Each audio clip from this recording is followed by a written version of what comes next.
The Nazis have French and British forces surrounded at Dunkirk. Once Hitler gives the orders for German troops and tanks to advance, he'll have won the war. Luftwaffe bombers continuously drop their payloads on the evacuation ships. Fighter planes fall from the sky like fiery shooting stars. Intense urban warfare demolishes entire towns along the Dunkirk border. All seems lost to the Allies, yet the mad dictator hesitates. Without the Führer giving the order to overrun the remaining Allied forces, the Nazi war machine could not finish what they started.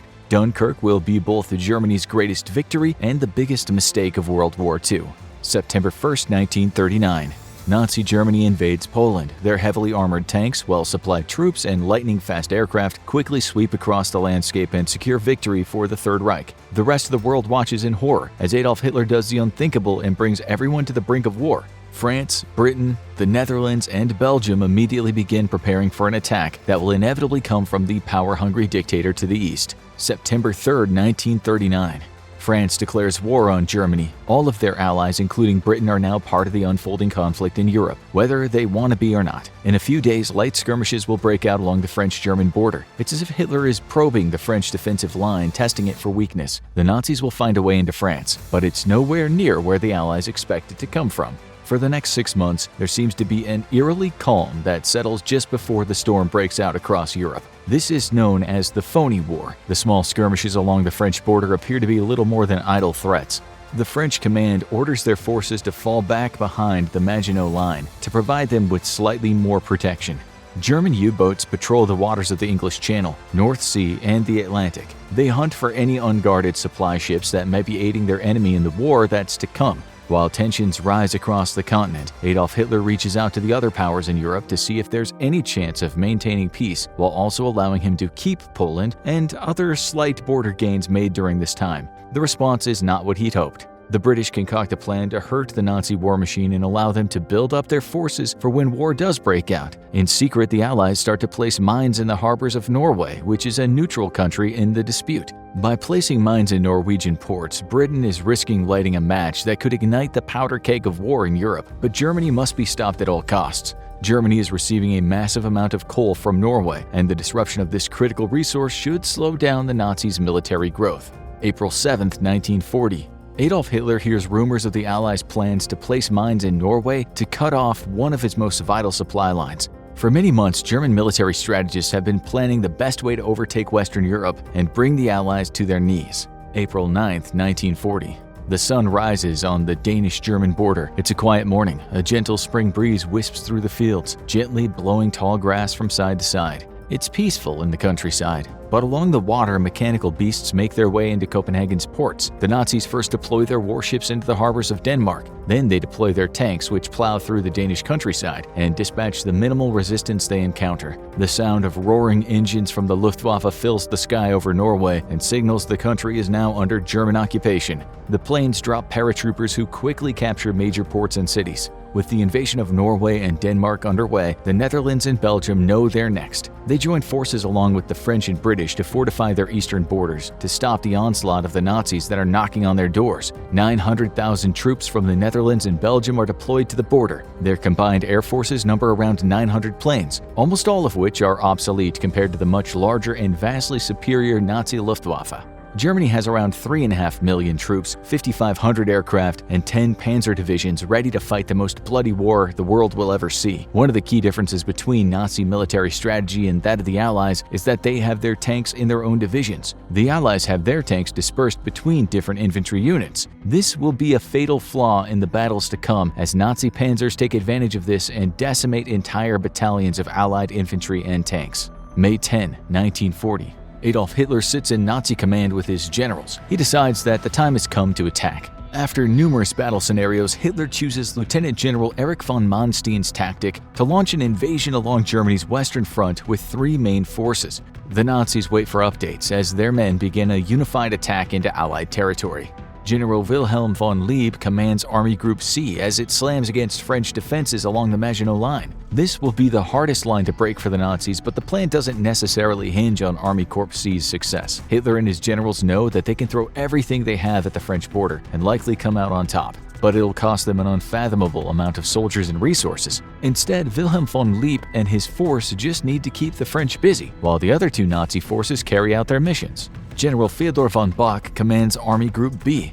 He's tasked with invading Belgium and the Netherlands. His goal is to make it to the English Channel and then push west to control the ports and coastal regions of Northern Europe. Army Group B will meet the second most resistance, as the bulk of the Belgian and Dutch forces are concentrated along the Grebbe and Peel lines. As Army Group B pushes further west, the Allied forces fall right into the Nazis' trap. Hitler's military strategists predicted that if Allied forces in the north became overwhelmed, the Allies would send reinforcements to aid in the protection of the coast. This causes Allied forces to be drawn forward into Belgium, leaving a key region open for the Nazis to pass through. It's this decision that allows Germany to carry out the final part of their plan. It'll also lead to a German victory at the Battle of Dunkirk.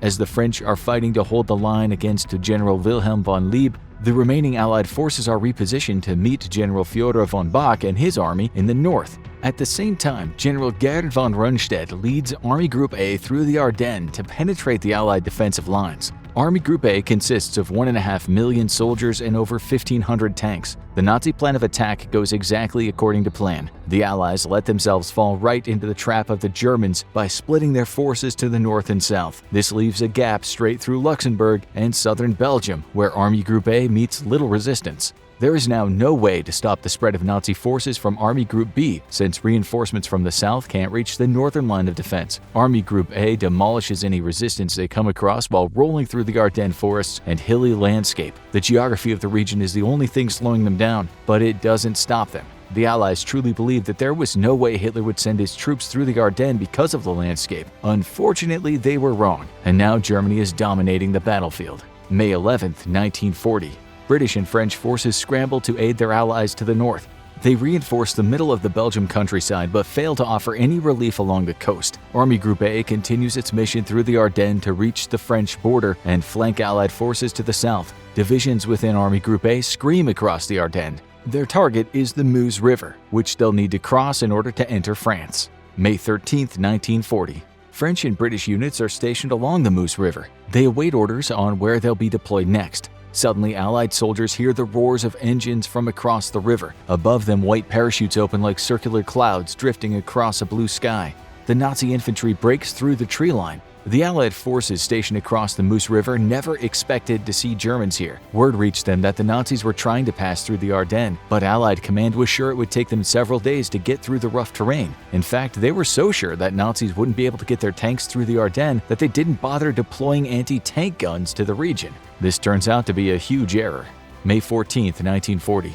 The Germans open fire on the Allied troops. They're able to repel the Nazis until Panzer Group Kleist rushes across the river and breaches Allied lines. The Nazi tanks are fast, durable, and armed to the teeth. The few tanks the French and British forces have available to them are no match for the Panzer Division. Shells rain down like hellfire. Allied armor is torn through as their own bullets ricochet off the Panzer's armor. The Panzers move like lightning, and after a decisive battle, German forces enter France for the first time in World War II. The Nazis claim victory after victory. The Allied forces cannot stop them, and now that Panzer tanks and Nazi soldiers are on French soil, things are about to get even worse. The Battle of France has only been raging for 4 days, but during this time, the Nazis have been able to completely demolish much of Allied defenses. Now they'll break through the most heavily fortified front in France. Once the German Panzer Corps tore through Allied forces in Sedan, France, they were able to circle around behind the Maginot Line. Army Group C keeps up the pressure on the Western Front, while Nazi forces from Army Group A race south to surround the Allied troops. With the combined forces of Army Corps A and C, the Maginot Line falls, and France faces the real threat of Nazi occupation. May 15, 1940.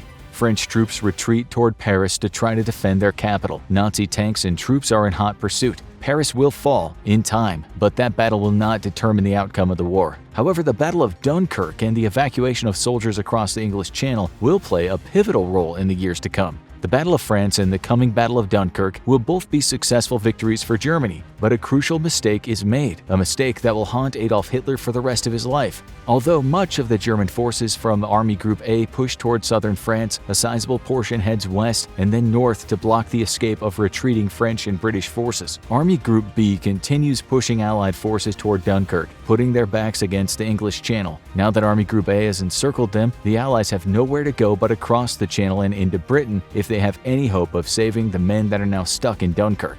While the Nazis close in on French and British forces from all sides, the Dutch surrender after a heavy bombing campaign on Rotterdam. Heinz Guderian's 19 Panzer Corps is moving at lightning speed across the middle of France, causing the German line to extend over 100 miles. This starts to worry Nazi command because if the Allies manage to launch a successful counterattack out of northern France, it'll be disastrous for the Germans. May 20th, 1940. Only days before Antwerp and Brussels fell to the Nazis. When this happened, the remainder of the Allied forces were pushed to the coastline of France, where there is literally nowhere to go. Around 1 million men are trapped between the British Channel and the Nazi legions that want nothing more than to crush them. Battles rage in the south of France as soldiers desperately try to fend off the panzer divisions that are headed toward Paris. Communication between the southern forces and those stuck in the north of France has been severed. Each part of the Allied army is on its own. It seems as if the war is about to end right then and there, with the Nazis dominating much of Europe. The only hope for the Allies is to get their men across the Channel and regroup in Britain, but it'll take a miracle to move 1 million men before the Nazis breach Dunkirk. The Nazis begin pushing toward Dunkirk. The Allies set up defensive positions all around the region and fight with everything they've got to repel attack after attack from the unrelenting German tanks, soldiers, and planes. Their bravery allows them to slow the Nazi advance, but it does not stop it.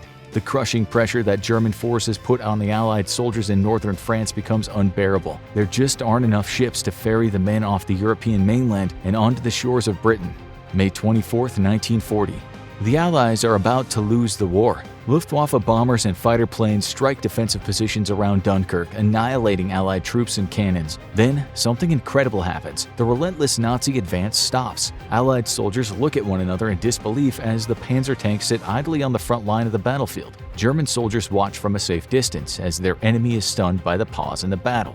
The Allied lines hold around Dunkirk. The Nazis could easily reach the city in only a few hours if nothing stood in their way. All it would take was one panzer division to breach the Allied line of defense, and the war would be over. Yet no one moves. The Allies can't believe their luck. Allied command is informed of the Nazi halt and frantically tries to devise a plan to get their men out of the tight situation around Dunkirk. Back at the Nazi headquarters, Hitler's generals are giving their leader mixed messages. "We can decimate their forces using only my Luftwaffe planes, thus eliminating the Allied threat without losing a single tank or infantry regiment," Hermann Göring exclaims. "Both General Kleist and I agree with Göring, mein Führer. It would be a mistake to advance our troops further to Dunkirk. We are spread too thin, and the enemy could launch a counterattack that would break our lines. The British tanks entrenched at Arras pose a grave threat to the success of our mission," Gunther von Kluge chimes in.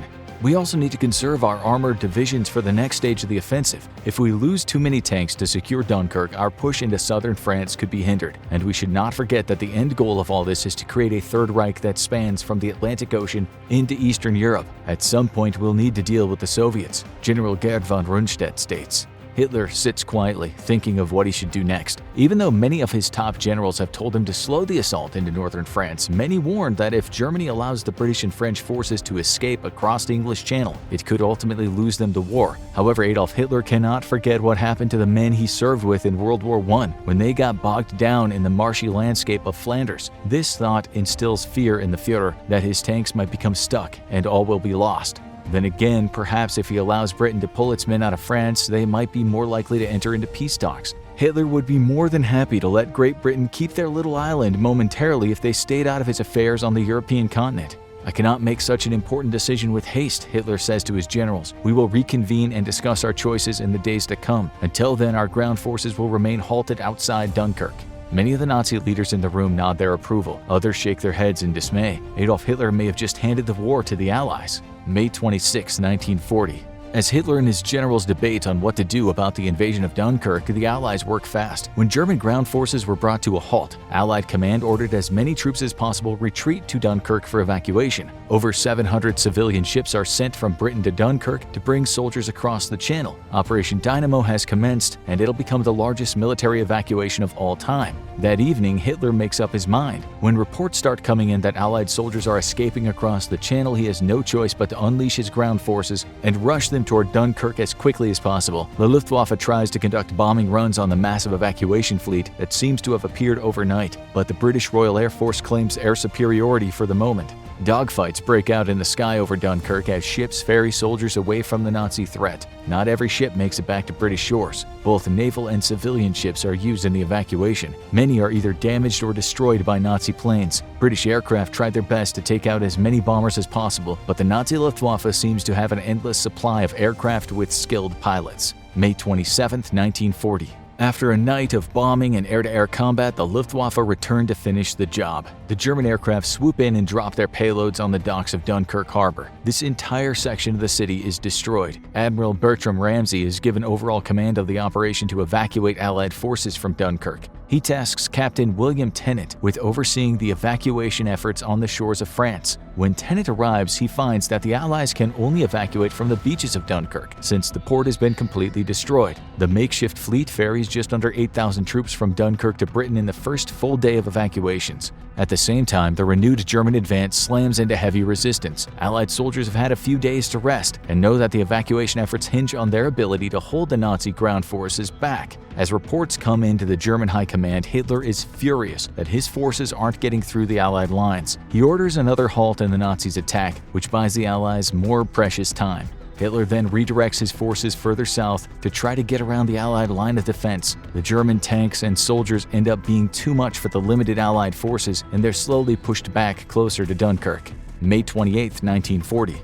The Belgian army surrenders to Germany. This leaves the Nazi forces to the east with the task of dealing with hundreds of thousands of prisoners. The surrendering of Belgium is a blessing in disguise, as it greatly slows the Nazi advance along the coast toward Dunkirk. Clouds and smoke fill the sky, allowing the ships to continue their evacuation efforts, while hindering the sight of the Luftwaffe pilots. 17,800 troops are evacuated while their comrades hold the line against the Nazis. May 29, 1940. Adolf Hitler is inconsolable. He wants the Battle of Dunkirk won immediately. He screams at Hermann Göring to deliver on his promise to defeat the Allies using the German Air Force. Practically every bomber and fighter available is launched and flies toward Dunkirk. They unleash an iron rain of bombs. Machine guns strafe the beaches as Allied soldiers are crammed into fishing and merchant boats. Thousands are slaughtered in the mayhem, but 47,000 soldiers make it safely to the shores of Britain.